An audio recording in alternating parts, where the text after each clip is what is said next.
Muy buena noche, muchas gracias por estar de nuevo con nosotros en su programa Acción Positiva. Muchas gracias al licenciado Estuardo Ralón, abogado profesional constitucionalista, actualmente presidente del Centro de Defensa de la Constitución, CEDECON. Entonces, para empezar, le quiero dar la bienvenida al licenciado Ralón. ¿Qué tal está, licenciado? Gracias por tomarse el tiempo para estar con nosotros.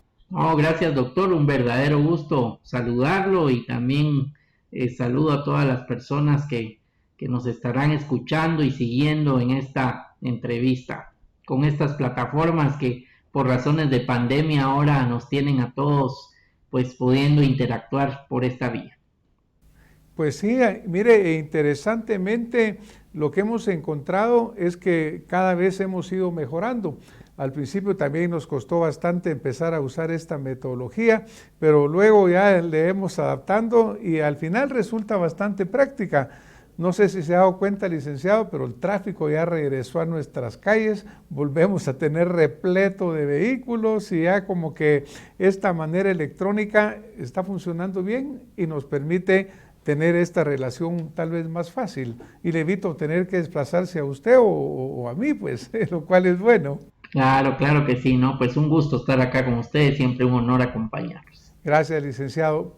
Fue el día 12 de octubre, que recuérdese que es el día de Cristóbal Colón, se le llama en algunos lados, se le llamaba el Día de la Hispanidad, del descubrimiento de América, pero todo esto ha ido cambiando, actualmente se le llama el Día de la Unidad, pero realmente es cuando dos culturas llegaron a conocerse o empezaron a conocerse, una cultura europea hispánica con nuestras culturas indígenas, pues más de 500 años ya de ello, así que el 12 de octubre es una fecha que sigue siendo importante porque fue cambios trascendentales que con todos estos cambios que se han dado políticos, culturales, ha venido cambiando su propia forma de llamarse o de cómo se representa.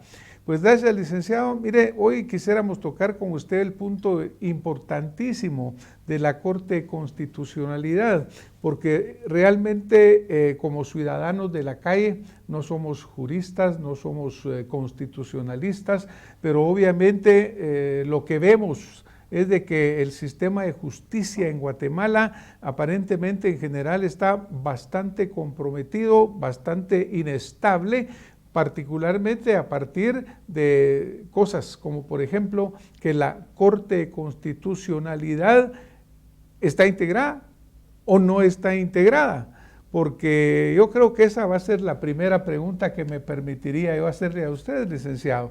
La Corte de Constitucionalidad a esta fecha está integrada y por lo tanto funciona legítimamente o no.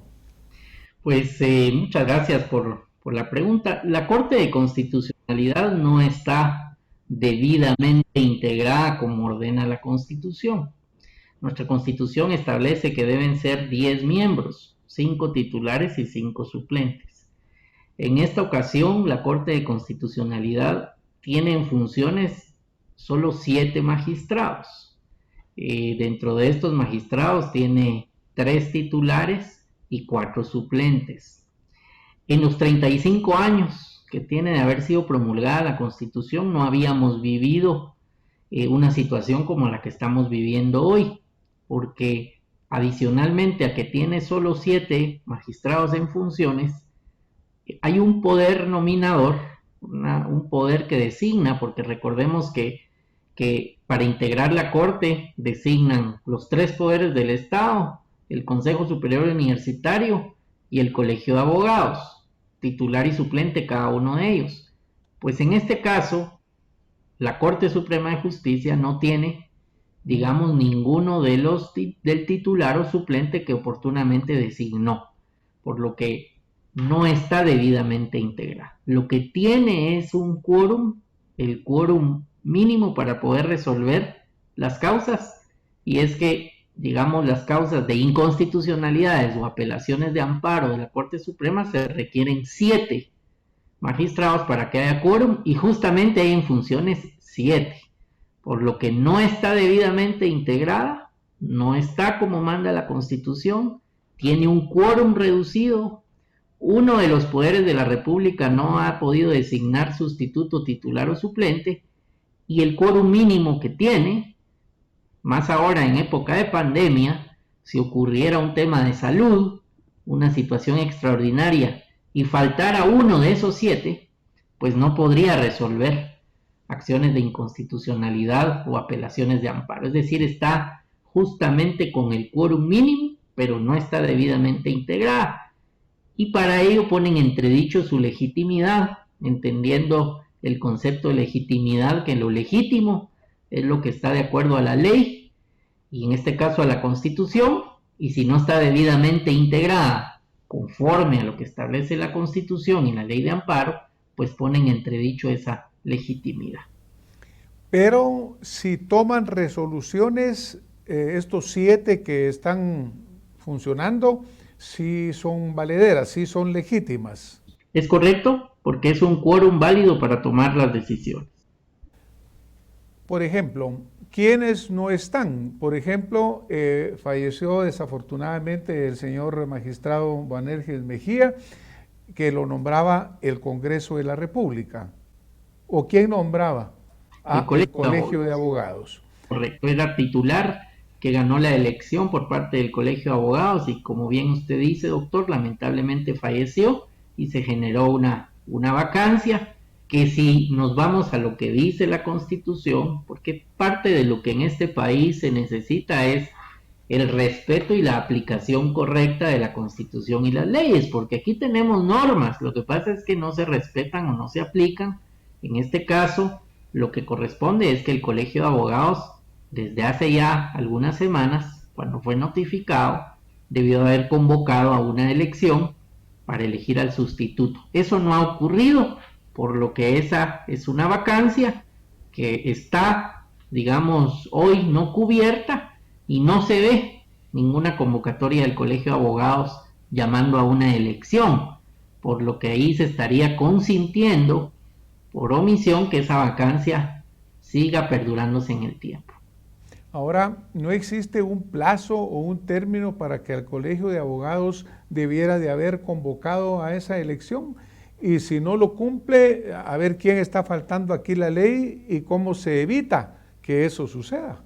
Así es. Lo que dice la ley de amparo para estas situaciones, porque hay que decirle a todas las personas que estos casos complejos, fortuitos, están regulados en la ley de amparo.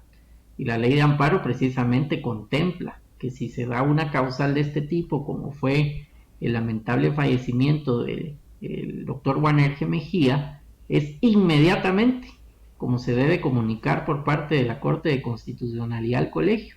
Situación que ocurrió, hay que indicar que en los medios salió la presidenta actual de la Corte indicando que ya se había comunicado y dice inmediatamente el Colegio de Abogados o el órgano en este caso que designó tiene que hacer los procedimientos. Por lo tanto, ¿quién está incumpliendo en este momento? Es la Junta Directiva del Colegio de Abogados y su Tribunal Electoral específicamente, quienes no han llamado a ese proceso eleccionario en una clara violación, lo cual es delito incluso porque se estaría impidiendo el funcionamiento normal de un órgano del Estado. Puede ser no solo un incumplimiento de deberes, sino una violación a la Constitución. Ahora, este es el caso del doctor Boanerges Mejía, que en paz descanse. Pero, ¿qué otras son las que están vacantes? Por ejemplo, el señor magistrado Neri Aldana, por motivos de salud, incluso su familia ha solicitado pues que a él se le dé cesantías, se le suspenda, son lo que oímos pues por los medios. ¿Cuál es el caso del señor magistrado Aldana? Sí, lo primero indicar que el magistrado Neftalí Aldana fue designado como magistrado titular a través de un proceso de la Corte Suprema de Justicia. Él llegó a la Corte de Constitucionalidad designado por la Corte Suprema de Justicia. Se supo que ha tenido 2 eventos conocidos coloquialmente o informalmente como derrames cerebrales, y estos 2 eventos de derrames cerebrales, según trascendió en medios, generó que la esposa y los hijos mandaran una serie de certificados médicos con una solicitud pidiendo que ya no se le den licencias, ya no se le den permisos, sino que se le declare definitivamente suspendido y en consecuencia cesado de su cargo de magistrado, porque el estrés, la perturbación podría ser incluso fatal a su vida o complicarle en su salud. El último certificado médico, que también lamentablemente circuló en redes sociales, nos denota que el magistrado Neftalí Aldana no puede movilizarse por sí mismo, no tiene movilidad en la parte dominante de su cuerpo, el lado derecho, no puede hablar, tiene necesidad de una enfermera a las 24 horas del día. Esto es una situación muy delicada de salud y por lo tanto la Corte tiene que aplicar un artículo que es el artículo 161 de la Ley de Amparo, causales de cesantía, para que pueda al magistrado pagársele sus prestaciones, que esto ayude para atender su enfermedad, que se enfoque en salvar su vida, en restablecer su salud, sin estar sometido a un estrés de un cargo para el cual no tiene la capacidad de ejercer jurisdicción. Recordemos que un magistrado lo que hace es argumentar ponencias, debatir en un pleno, escribir un voto razonado. Esta función jurisdiccional es evidente que clínica y médicamente con el certificado, uno de los neurólogos más conocidos de Guatemala ha denotado que no lo tiene, por lo que se está demorando la Corte. Eso afecta a la familia, afecta al magistrado y uno esperaría que se declare la suspensión y en consecuencia la cesantía y se notifique a la Corte Suprema para que designe un sustituto. Eso no ha ocurrido. Hemos visto pronunciamientos de 3 magistrados que firmaron una nota que dijeron no conoceremos ningún tema hasta que no se declare esta cesantía por razones humanitarias, éticas y jurídicas. Esa es la situación compleja. Debo decir que lamento mucho lo que está pasando el magistrado, me solidarizo con la familia que ha de estar pasando momentos muy difíciles y como presidente de SEDECON aprovecho esa pregunta para mandar un mensaje a la Corte de Constitucionalidad para que de manera apegada a la ley de amparo, a las razones humanitarias, a las razones éticas, se pueda declarar la suspensión y cesantía en forma inmediata para que no se traiga un sufrimiento innecesario adicional al cuadro clínico del magistrado. Muchas gracias, licenciado. Estamos con el licenciado Estuardo Ralón, presidente de SEDECOM y abogado constitucionalista. Licenciado, nosotros también nos unimos y nos solidarizamos con la familia del señor magistrado Neftalí Aldana. Son momentos muy difíciles, obviamente, en los cuales hay todo tipo de presiones, particularmente familiares y emotivas, así que deseamos su recuperación y obviamente también pues que la Corte de Constitucionalidad actúe en el procedimiento adecuado para declarar la cesantía del señor magistrado. Pero esto todavía nos coloca con que falta otro magistrado. ¿Qué fue o qué sucedió en el proceso del licenciado Conrado Reyes, quien, recuerdo, fue nominado por parte de la Corte Suprema de Justicia y pues no se le dio posesión por diferentes situaciones legales? ¿Nos podía recordar qué fue lo que pasó en el caso del señor licenciado Conrado Reyes? Sí, agradezco la pregunta, excelente, porque mucho se habla de la necesidad que se integren nuestras cortes como manda la Constitución. Y hace más de 2 años lo que ocurre es que la magistrada suplente designada por la Corte Suprema de Justicia en el máximo tribunal constitucional era la actual fiscal general de la República, la licenciada Consuelo Porras. Ella renunció como magistrada suplente de la CC y fue a asumir el cargo al ser designada fiscal. Por lo que desde hace más de 2 años la Corte de Constitucionalidad no ha llenado esa vacancia. O sea, aquí no estamos hablando de unos días, de unas semanas, no estamos hablando de 1 año, estamos hablando de más de 2 años. ¿Qué ocurrió? Que en ese mismo proceso donde habían participado el magistrado Neftalí Aldana y la magistrada Consuelo Porras, que los llevaron a ser electos en la Corte de Constitucionalidad, había un listado de personas que habían presentado su papelería a su concurso de oposición a ser magistrados. No habían sido designados, pero ante esa vacancia se toma uno de esos nombres, el magistrado Raúl Romero. El magistrado Raúl Romero declina y dice que no acepta la designación, y entonces la Corte designa al magistrado Conrado Reyes y se le impide tomar posesión. La Fundación Mirna Mac y otros impugnaron su designación, argumentando que en los medios de comunicación constaban hechos o señalamientos en su contra, y por lo tanto se declaró la suspensión de esa designación. Se tardó más de 2 años la Corte de Constitucionalidad en resolver, y hace pocos días resuelve el amparo denegando la designación del licenciado Conrado Reyes. Así que estuvo más de 2 años en trámite y finalmente se le dijo que no, y la Corte Suprema no ha podido designar al sustituto, al suplente, porque no ha notificado la resolución la Corte de Constitucionalidad. Es decir, además de que se tardó más de 2 años, la notificación de la resolución ejecutoriada de que no puede ser magistrado no ha llegado a la Corte Suprema de Justicia, y por lo tanto no se puede llenar la vacancia. De esa cuenta, digamos, si integramos los 3 casos, podemos decir que el máximo tribunal constitucional del país tiene más de 2 años de no estar debidamente integrado como manda la Constitución. Han habido 3 eventos de, digamos, uno, este último que mencionamos del licenciado Conrado Reyes, no se le impidió tomar posesión, pero no se puede nombrar a su sustituto hasta que la Corte no notifique oficialmente a la Corte Suprema. En el caso del magistrado Neftalí Aldana, su enfermedad evidente, un cuadro clínico gravísimo, pero la Corte no resuelve su situación. Y en el caso de la muerte del magistrado Guanerge Mejía, la Corte sí notifica al Colegio de Abogados que convoque a la elección, pero el colegio no convoca. Así que tenemos el máximo tribunal del país con 7 magistrados, quórum mínimo. Si faltara uno de ellos ya habría problema para resolver ciertas causas, y no está integrado debidamente con los 10 magistrados que ordena la Constitución. Si esa es la situación del máximo tribunal del país, ¿cómo está el escenario de certeza y seguridad jurídica para todos los guatemaltecos? Eso es más delicado. Alarmante, ¿verdad, licenciado?